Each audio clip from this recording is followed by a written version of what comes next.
Okay guys, welcome back to the channel. So we're just driving along Slocan Lake now. It's a really nice drive, this drive. Right along the side of the mountain, you get this big lookout. You're like above Slocan Lake. So like I was saying in the other video, there was a train that derailed in Slocan Lake full of silver bullion, but well, it was a little more lead actually, but it basically nobody knows for sure, right? It's one of these lost treasure stories, but this is a gorgeous drive. It's literally thousands of feet down on that side into Slocan Lake right now. Really nice drive though. This is fun. It's way more fun to do this when it's not raining. But yeah, this is how you would have gotten to the Silvery Slocan. You could hike along here for prospecting reasons, right? Like, because there's potentially good silver ore to be discovered along here. Lead, zinc, silver up on the mountains. But oh, leaving Slocan. Silverton's kind of in the middle of the lake. That's where we're going next. Silverton's interesting. It's quite an interesting place. Alrighty guys, so we're just at the Silverton lookout. This is Slocan Lake. Some forest fire damage. Absolutely gorgeous lookout, guys. It's just a nice lookout. Like I said, a little bit of gold near Lemon Creek, but this is more of a silver, lead, zinc show. Silver, lead, and zinc mining. Just absolutely fantastic.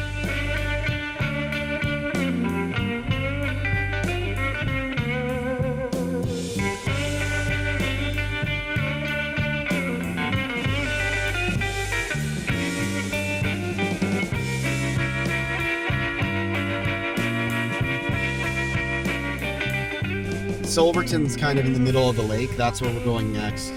Silverton's interesting. It's quite an interesting place.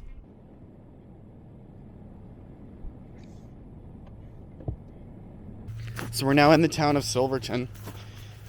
Small little mining town, but let's just see what they got here. A little wagon. A drifter. Old drifting drill. Stoper. Nice. That's a big, serious drill there. And then propellers because of the stern wheelers. That one's cast right into the concrete. Another heritage park, which we've done before, but this was a while ago, years ago now on the channel, guys. So we're gonna give it the new fresh look through and just kind of take a look at Silverton, and then be heading on to New Denver after that, and then the cusp Slocan Railway. Silverton Interpretive Center. Let's go take a look at some of these old things they got lying around. I see tram towers. These are the tram towers. Oh, Pelton wheel. With the casing on it. Nice. Rotative power, the Pelton wheel. More engines. A lot of these are just power packs. Provide power. This is a big Pelton wheel. This will be used for milling, smelting, mining, power generation. You can see where all the power gets generated here. Spins this, which spins that wheel. Drawworks, winch, run by all the gears. See, this is where all the pumping action comes. Rotates the shaft, which spins all of the gears. Allows everything to move. Same thing here. Piston on the one side moves the wheels, which spins the shaft, which moves the gears, which rotates the drum. This looks like a drum brake. Oh, a drill, automatic drill. It looks like. This is some of the ore they would have been grabbing out of here. These two pieces. These are pretty nice pieces of ore, actually. But this is the stuff they were pulling out of the area. Idaho Peak right up there. All around here.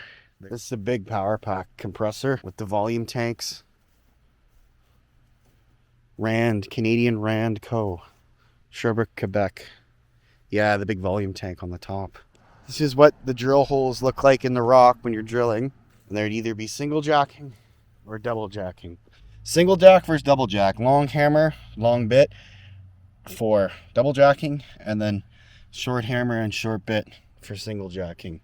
And that's when you rotate it 1/8 to 1/4 of a turn each time. While buddy there is swinging behind you. The Silverton Fire Hall behind us there. And then this is the interpretive center. But lead float from the Wonderful Mine.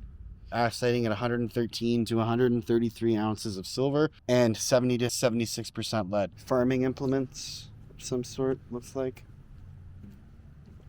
Some of this is just more engines, little power packs. Sinker. Drifter. Little mini sinker. These are heavy, man. These would all be heavy. Stoper. You can see the bit because it's pointing up. More drills. And then the little ore buckets. And then the mining cart, the ore cart. All in pretty good shape.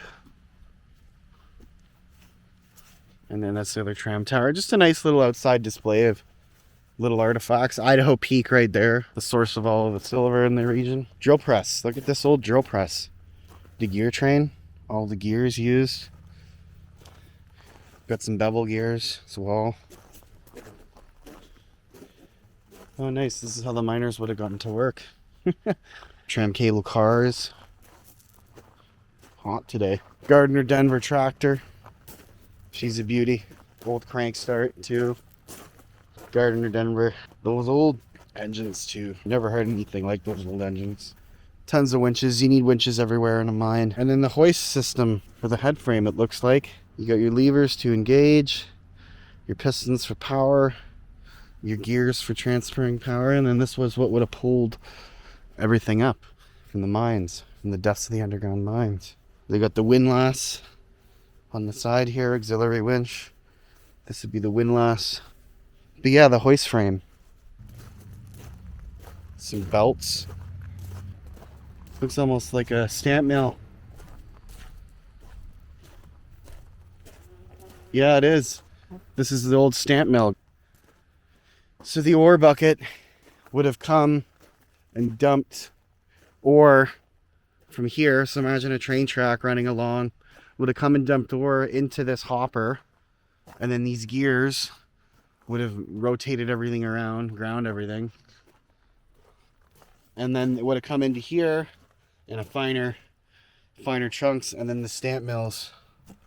Here, this 2 stamp mill would have gone to work. You can see the cam. So this wheel here with the big belt, that's powering the cam. So these tram towers would have transported the ore cars to the stamp mill so that it could be processed. Just taking a look at some of the old gadgets and doodads here. It's pretty cool. Got another beautiful engine here.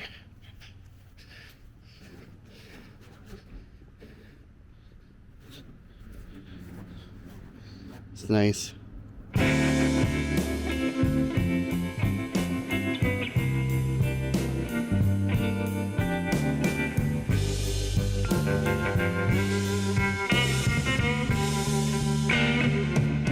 Here we are, guys, downtown New Denver, silver mining town. We got the old Northwest Mining Syndicate, 1894. So just go to the museum here and see.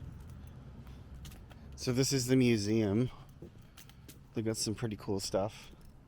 This area was initially utilized by First Nations, including prospectors started the local silver boom in September 1891. This site at the mouth of Carpenter Creek was first known by various names, including Slocan City, Carpenter Creek, and Eldorado. In June 1892, the BC government named it New Denver. By 1893, New Denver was established as the western gateway to the silver country. Close by, silver led properties like the Alamo, Mountain Chief, Rico, Boson, and Standard. To the south, Silverton and Slocan. To the east, Three Forks, Sandon, and Cody, and other mining towns also developed. Okay guys, these are some interesting towns. The Newmarket Hotel, that's the famous Newmarket. Burned down on fire. New Denver waterfront. Bank of Montreal, that's where the museum is. Three Forks. Three Forks lies east of New Denver at the confluence of Kane, Seton, and Carpenter Creeks. Town surveyed in March 1894. It was destroyed by a forest fire in 1894 and again in 1910. Opened to be the CPR railroad terminus. Three Forks lost out when CPR extended its line up Carpenter Creek to Sandon. And that was the old Three Forks town site. Three Forks in the foreground. CPR train trestle heading to Caslow. Bridge over Carpenter Creek at Three Forks. Roseberry on Slocan Lake, about 5 kilometers north of New Denver, was first known as Wilson Creek. Roseberry has the best protected harbor on Slocan Lake. Roseberry was also the site of the CPR boat building with slipways leading into the lake on the south side of the delta. That's a barge being constructed or repaired in Roseberry. Silverton.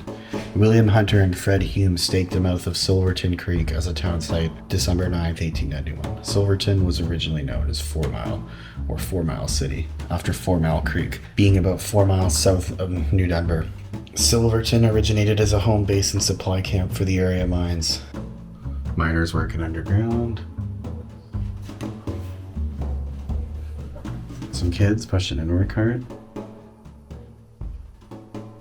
The Mammoth Mine above Silverton with the tailings on the right and the buildings on the hillside. Underground at the Ruth Mine in Sandon, 1896 to 97, using a stick and Johnny. The Standard Mine, all the men working in the mines. Entrance to the Ruth Mine. Lots of stuff here for mining. Blasting cap containers, drill bits, sticking Johnny. Oh, there's another sample of galena, guys. You can see that's what they're using. That's nice. Sandon area galena ore typically contains lead, zinc, and silver. Galena ore samples.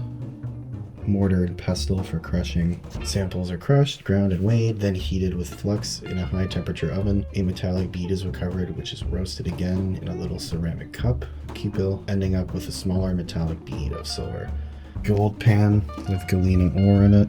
So this is what the cupel looks like, the test rack. The ore sample box. Carbide lamps. Basically water on calcium carbide produces acetylene gas. See the difference in the rail tracks. So this is CPR rail. This is KNS rail. And then mining cart railway track. You know the Lancet boat? Oh yeah, pretty basic stuff. Chainsaws, water pumps, old wooden barrel. Oh, a forge bellows, nice. Wood shaft bucket. Yeah, some basic. So that's New Denver, guys. It's pretty small, pretty bare bones, pretty quiet place.